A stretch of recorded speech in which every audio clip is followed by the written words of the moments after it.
Welcome to star 9 news. Kavali నియోజకవర్గం ఎంత మేరకు అభివృద్ధి జరిగిందో కళ్ళు పెట్టుకుని చూడాలంటూ ఎమ్మెల్యే రామిరెడ్డి ప్రతాప్ కుమార్ రెడ్డి ప్రతిపక్షాలకు హితవు పలికారు. సోమవారం ఆయన నివాసంలో ఏర్పాటు చేసిన మీడియా సమావేశంలో ప్రతిపక్షాలు ప్రభుత్వం పైన చేస్తున్న ఆరోపణలు తిప్పికొట్టారు. కావలి నియోజకవర్గ పరిధిలో వైఎస్ఆర్ కాంగ్రెస్ పార్టీ ప్రభుత్వం వచ్చిన తర్వాత వ్యవసాయం, విద్య, వైద్య రంగాలకు ఇచ్చిన ప్రాధాన్యతను పూర్తి చేసిన పనులను సవివరంగా మీడియాకు తెలియజేశారు. తుమ్మలపెంట రోడ్డు విషయంలో తెలుగుదేశం పార్టీ అభ్యర్థి టిప్పర్ల రాకపోకలకు ఆటంకంగా ఉందని, ఆ కాంట్రాక్టర్ నిర్మించకుండా వదిలేసిన విషయం అందరికీ తెలుసన్నారు.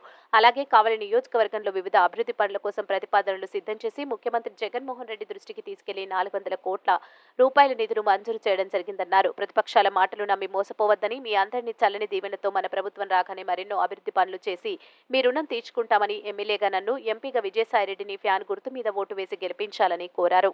వాటిని కబ్జా చేసి కాంపౌండ్ వేసిన మాట వాస్తవం కాదా? అక్కడ సైట్స్కి సంబంధించిన ఓనర్స్ పోయేసి ఆ కాంపౌండ్ని ధ్వంసం చేసిన మాట వాస్తవం కాదా? అది ఎప్పుడో జరగలేదు. ఈ మధ్య ఒక 3-4 months బ్యాకే ఆ కాంపౌండ్ పడగొట్టడం జరిగింది, వాళ్ళ సైట్స్ వాళ్ళు ఆక్యుపై చేసుకోవడం జరిగిందని కూడా తెలియజేస్తున్నాను.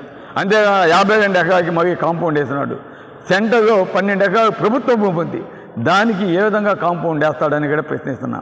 గతంలో ఆ ఇందిరమ్మ కాలనీ ప్రజలంతా కూడా ఈ గవర్నమెంట్ భూమిలో నడిచిపోయి రోడ్డు తక్కువ డిస్టెన్స్లో పోయే పరిస్థితి ఉండేది.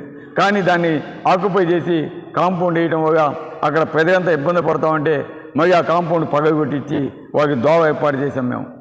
అంటే ఈ విధంగా ఈయన చేసిన అక్రమాలు ఇన్ని ఉన్నాయి.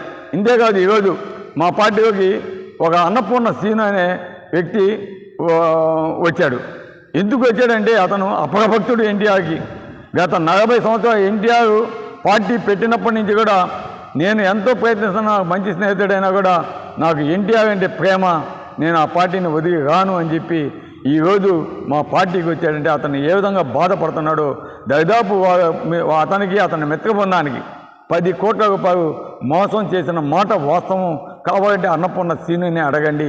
అతనికి దాదాపు 500 అంకణాల పైచిలకు వారికి డబ్బులు కట్టినా కూడా ఆ సైట్స్ రిజిస్ట్రేషన్ చేయకుండా వారిని ఏ విధంగా అన్నపూర్ణ సీను